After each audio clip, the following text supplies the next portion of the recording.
오늘은 품사 마무리, 품사 마무리에서 최종 정리 한번 해보도록 합시다. 자, 품사 마무리. 일단 품사 어디서부터 출발해야 되지? 기본이 어디서부터 출발하니? 품사의 출발은 항상 체언부터 시작하도록 하자고. 자, 체언을 선생님이 가운데다 쓸 거예요. 여기가 체언입니다. 체언. 체언에는 뭐뭐 있지? 그렇지. 명사, 대명사, 그 다음에 뭐? 수사. 이렇게 돼. 그러면 체언 뒤에 오는 거 뭐가 온다고 주로? 조사. 그렇지. 근데 조사긴 조사인데 격조사라고 할게. 조사도 올 수 있어. 근데 왜 격조사라고 쓰냐면 조사 중에 보조사 같은 애들은 꼭 체언 뒤에 아니어도 되거든. 막 붙으니까 격조사라고 할게. 그러면 체언을 앞에서 꾸며준 애를 뭐라고? 그렇지. 관형어라고 할게. 일단 관형어. 관형사라고 하면 그러니까 체언을 꾸며주는 건 관형사가 맞긴 한데 관형사만 꾸며줄 수 있는 게 아니라 다른 성분도 꾸며줄 수 있어. 그래서 이렇게 정리를 하는 거야. 그럼 가보자. 일단 관형으로 올 수 있는 거 첫 번째 뭐 있었지? 원래 품사가 뭐인 애들? 관형사인 애들. 그래서 이거 공식을 다 이제 도식을 다 외워놔도 문제 풀 때 잘 적용을 못하는 경우가 있더라고. 그래서 오늘 문제를 줄 거야. 관형사. 근데 관형사만 오는 거 아니지? 여기 뭐도 올 수 있어? 용언도 올 수 있어. 그죠? 그러면 용언은 뭐와 뭐로 이루어져 있다고 그랬지? 어간과 어미지. 그래서 용언, 어간 뒤에 어미가 와야 되겠지? 어미가 붙어서 뭐의 역할을 해야 돼? 관형사 역할을 해야 되니까 무슨 어미? 그렇지. 관형사형 어미. 관형사형 풀네임은 관형사형 전성어미가 맞는데 선생님은 그냥 관형사형 어미라고 할게. 자, 관형사형 어미. 관형사형 어미는 어떤 것들이 있죠? 과거를 나타내는 니은이나 은, 던. 현재를 나타내는 는, 미래를 나타내는 리을이나 을, 이런 것들이 되겠죠. 관형사형 어미. 세 번째, 용언만 올 수 있는 건 아니죠. 뭐도 올 수 있어요, 여기? 체언. 체언도 여기 올 수 있어요. 체언도 올 수 있습니다. 근데 체언 뒤에는 뭐가 붙는다? 조사가 붙는 거지. 조사가 붙어서 뭐 역할을 해야 돼? 관형어 역할을 해야 되니까 무슨 격 조사? 여기가 관형격 조사가 오는 거야. 관형격 조사가 오고, 관형격 조사에 해당하는 건 뭐 있죠? 의, 이렇게 돼요. 근데 이 관형격 조사는 뭐가 가능해? 생략이 가능합니다. 이렇게. 생략 가능. 이렇게 돼. 그래서 이 앞은 이렇게 돼요. 그래서 원래 품사가 관형사인 애들이거나 아니면 용언의 어간 뒤에 관형사 어미가 붙거나 체언 뒤에 관형격 조사가 붙거나요. 그러니까 쉽게 말하면 원래 용언하고 체언은 이 자리에 올 수 없는 애들인데 용언은 뒤에 어미가 붙어서 체언을 꾸며주는 관형사 역할을 할 수 있는 거고 체언은 조사가 붙어서 체언을 꾸며줄 수 있는 관형어의 역할을 한다는 거지. 이게 일단 기본인 거야. 그럼 다시 가보자. 그러면 조사에는 다시 무슨 조사가 있죠? 일단 첫 번째 무슨 조사? 방금 했던 격조사. 그치? 격조사. 격조사하는 역할이 뭐라고? 문장이 뭐를 결정해줘? 문장의 성분을 결정해 주는 거야. 그래서 얘는 문장의 성분을 결정해 주는 거야. 성분을 결정해 주고 얘네들은 다 어디 뒤에 쓰인다고? 체언 뒤에 쓰이는 거. 그런데 선생님이 체언 뒤라고 했지만 엄밀하게 말하면 명사형음이 붙은 거 뒤에도 붙을 수 있지. 그래서 체언이라는 말보다 어떤 말을 썼던지 기억해? 체언과 체언에 준하는 뭐였어? 체언 상당어라고 했던 것 같은데 기억하려나 모르겠네. 그래서 체언 상당어, 체언에 준하는 이런 것 뒤에 붙죠. 이게 격조사입니다. 자, 격조사가 있으면 다른 조사도 있죠. 격조사가 뭐 있어요?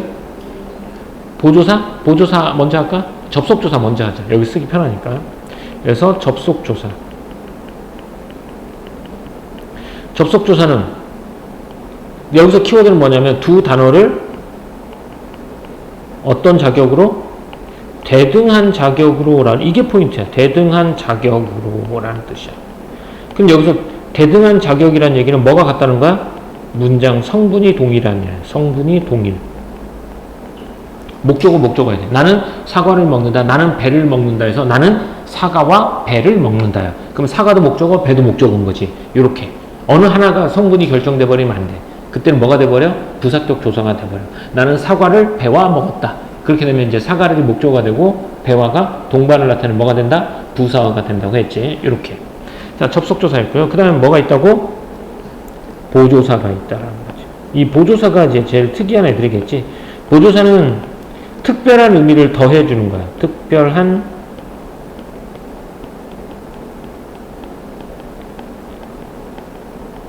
특별한 의미를 더하고, 얘는 체온 뒤에만 붙는 건 아니야. 다양한 성분 뒤에 붙게 되지. 그러니까 얘네 두 개는 어디 뒤에 붙냐면 체온 뒤. 그럼 보조사는 다양한 성분 뒤에 붙어.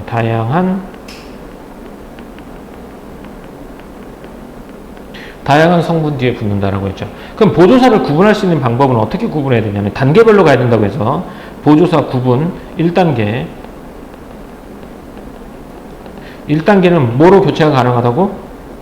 뭐로 교체가 가능해? 격조사로 교체가 가능해. 격조사로 교체가 가능해. 왜냐면 여기 사도 하나 쓸까봐 여기다 체온 뒤에 뭐가 올 수도 있어. 관역적 조사는 보조사가 안 오지. 여긴 빼자. 여기는 보조사는 보다, 관역적 조사는. 그래서 격조사로 대체가 가능하면 걔는 보조사인 거야.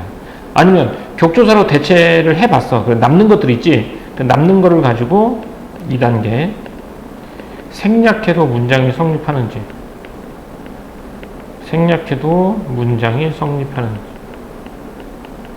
이렇게. 처음부터 생략해도 문장이 성립하는 이렇게 하면 안 돼. 왜냐면 격조사도 생략해도 되거든. 그러니까 첫 번째는 격조사로 대체가 가능한지 보고, 두 번째는 얘를 생략해도 문장 성분이 가능한지 이렇게 되는 거야. 됐죠? 그 다음에 세 번째, 어디 뒤에도 붙을 수 있다는 거야. 얘는 기본적으로. 이렇게 해도 안 되는 게 하나 있거든요. 뭐에도 붙을 수 있어?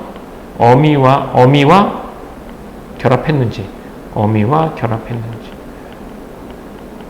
이건 다 보조사가 된다. 이렇게.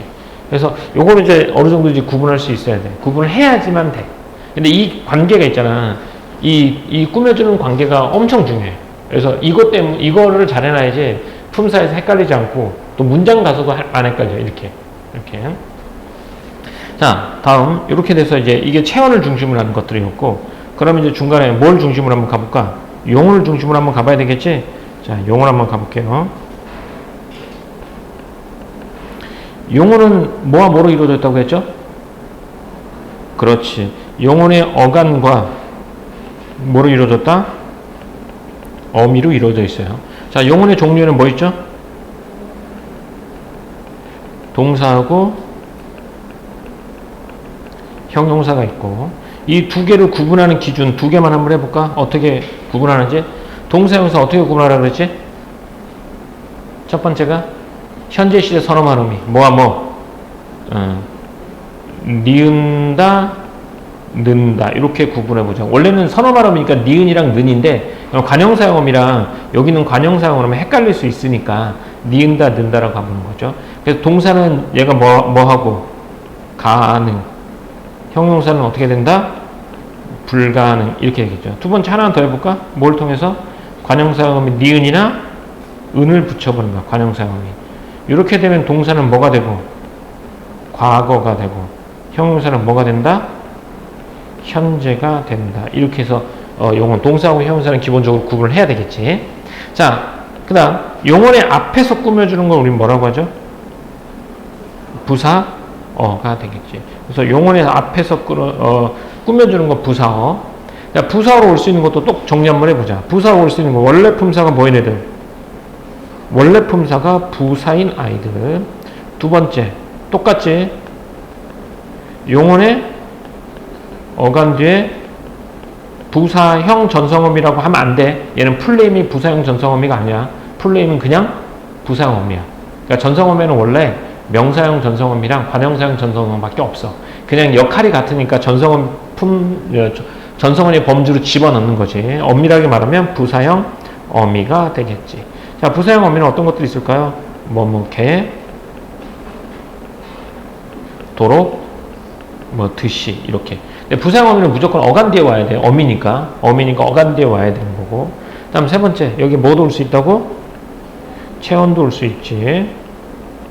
체온 뒤에는 뭐가 쓰이고? 그렇지. 체현대 무조건 조사야. 격조사가 오니까 부사격 조사가 오고, 이 부사격 조사는 뭐가 가능하다? 그렇지. 생략이 가능하고, 생략 가능. 그럼 네 번째, 모두 체현 뒤에 뭐가 올 수도 있겠어? 보조사. 보조사가 올 수도 있다는 거. 보조사가 올 수도 있다. 이렇게 돼요. 자, 이렇게 돼요.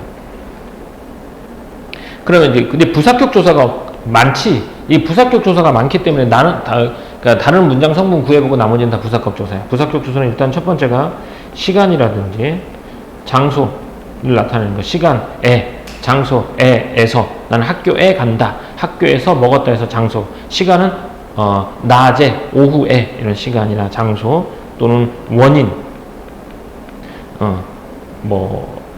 비에 감기가 걸렸다. 비로 감기가 걸렸다. 이거 도구. 칼로서 했다. 자격. 아버지로서 이런 자격. 또는 잘 나오는 거 동반. 누구누구와 동반. 이렇게 비교. 보다. 비교. 이런 거. 이런 것들이 되게 많기 때문에 얘네들은 자주 보고 나서 문제 속에서 익숙해져도 돼. 근데 일단 개념은 이렇게 되는 거야. 이렇게. 됐죠? 이게 부사예요. 전체적으로 부사 이렇게 되고. 그럼 영혼 뒤에 이제 어미가 붙잖아. 이 어미 파트가 되게 중요한데, 여기 이제 어미 파트를 써니 밑으로 좀 내릴게. 이 어미를. 그렇죠? 여기 어미를 여기도 내려서 설명할게요. 이렇게. 어미는 일단 크게 무슨 어미랑 무슨 어미로 나누지? 어미는 크게 두 개로 나눠요. 무슨 어미랑 무슨 어미?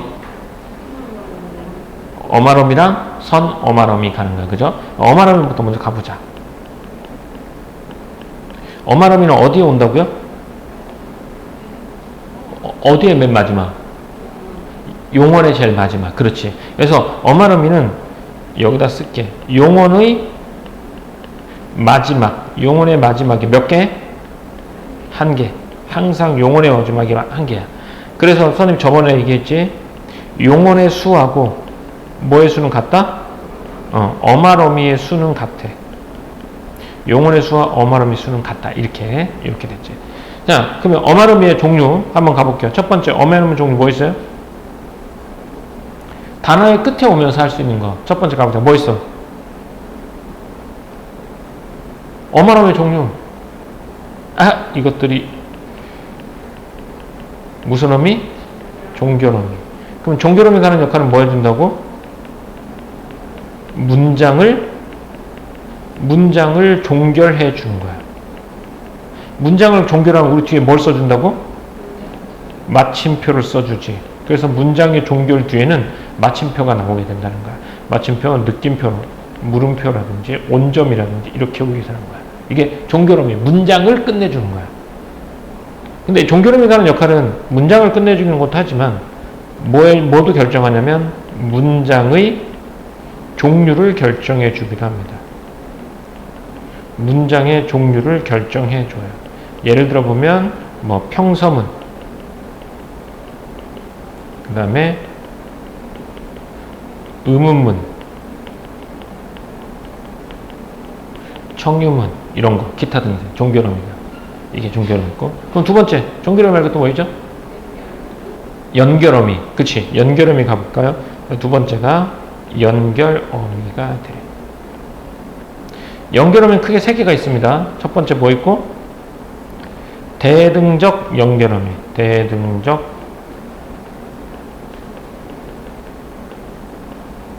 그 다음에 뭐가 있냐면 종속적 연결어미 이렇게 나왔고, 이건 선생님이 이건 안 했어요. 이건 어디 가서 한다고? 이건 문장에서. 문장. 문장에 가볼 거야. 왜? 문장에서도 무슨 문장? 겹문장 설명해서 가보도록 하자고. 그러니까 결국 얘네 둘은 서술어 역할을 한다는 거야. 그치? 얘는 문장과 문장을 연결해 주는 애들이야. 얘네들은. 그러면 이거 대등적, 종속적 말고 하나 더 있죠? 뭐 있었어? 그렇지. 보조적 연결어미가 있었어. 보조적 연결어미는 뭐랑 뭐를 연결해 준다? 본용언 플러스 뭐? 보조용언. 여기에 들어가는 게 보조적 연결어미가 되겠죠. 이게 여기 사이에 들어가는 거예요. 그렇죠? 그래서 연결어미는 몇 개? 이렇게 3개가 되겠어요. 보조적 연결어미. 자, 그러면 종결어미 됐고 연결어미 됐고 하나 더 있죠? 뭐 있습니까? 뭐 있어? 그래, 전성어미. 이렇게 이거 이렇게 쉽게 빨리빨리 나와야 돼. 천천히 나오면 안 돼. 어? 전성어미. 전성어미가 하는 역할은 뭐라고? 서술어 이외에 서술어 외에 다른 성분의 역할을 하도록 도와주는 거야. 다른 성분의 역할을 하도록 도와줘.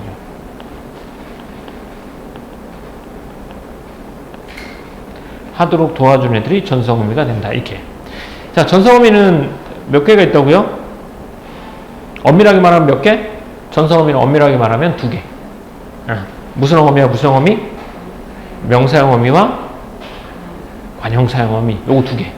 부사형 어미는 전성어미 역할을 하지만 전성어미라고는 부르지 않고 그냥 부사형 어미 이렇게 된다는 거.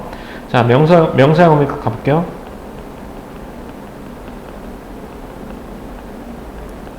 명사형 어미는 명사 역할을 하도록 하는 거지. 그러면 이 뒤에 뭐가 오겠냐? 명사형으로 만들어진 이유는 뭘 만들기 위해서? 명사처럼 하도록 되기 위해서지 명사를 바꾸는 건 아니고 명사처럼 만들기 위해서. 그럼 명사처럼 만들기 위해서 만들었어. 그럼 뒤에다 뭘 붙이려고 얘를 명사형으로 만든 거야? 그래. 뒤에서 조사가 오기 위해서. 대체로 무슨 조사? 격조사가 오게 되는 거야. 근데 얘는 물론 이제 생략이 가능하지. 생략이 가능해. 명사형 어미 이렇게 돼. 그럼 명사형 어미에 해당하는 건 뭐 있어? 일단 미음이나 기 이렇게 2개. 미음하고 미음이나 기 이렇게 2개 있어. 그러니까 이는 명사형 어미가 아니야. 이하고 희는 다 접사야. 앞으로 이와 희는 어미에 들어가지 않고 접사에 들어가니까 걔는 무조건 접사라고 하면 될 거야. 자, 명사형 어미 이렇게 되고. 그 다음 뭐가 있다고?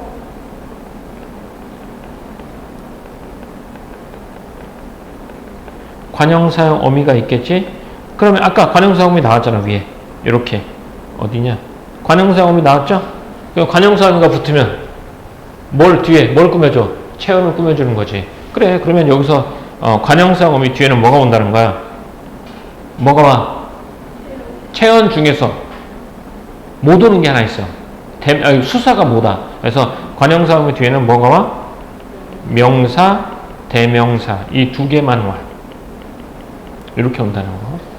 그래서 관형사형 어미에도 해당을 했었지. 과거를 나타내는 니은이나 과거 경험을 나타내는 던, 현재, 는, 미래, 리을이나 이렇게 되죠. 요게 관형사형 어미가 되지. 자, 관형사형 이렇게 끝났네. 하나 더 있지? 무슨 형 어미? 부사형 어미. 이건 편의상 여기다 집어넣는 거라고 보면 돼. 부사형 어미. 그러니까 부사형 어미가 붙었어. 그럼 뒤에 주로 뭐가 온다는 거니?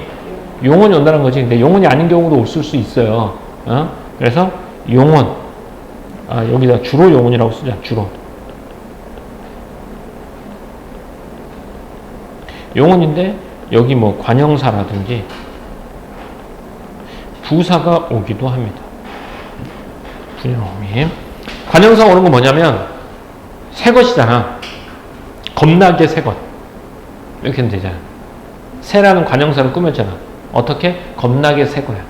이렇게 이런 것들이 되게 수 있죠. 그 부사 같은 경우는 빨라. 그지? 겁나게 빠르게 이렇게 하면 되잖아. 이제 안 쓰이긴 하겠지만 이렇게 돼. 그래서 부사형 어미는 뭐뭐, 개, 뭐뭐, 도로 또는 뭐뭐, 듯이 이런 애들이 나온다. 여기서도 역시 부사형 어미 이는 접사. 부사형 어미가 아니야. 이는 다 어미가 아니라는 거. 알겠죠? 그럼 이렇게 되면 이게 어말 어미에 대해서 이렇게 한번 알아본 거예요. 선어말 어미 쓸 자리가 좀 부족해 버린다. 그죠? 그래서 여기는 어말 어미고. 그럼 어말 어미 쓰면 그 밑에다 써볼게요. 그 다음 선 어말 어미.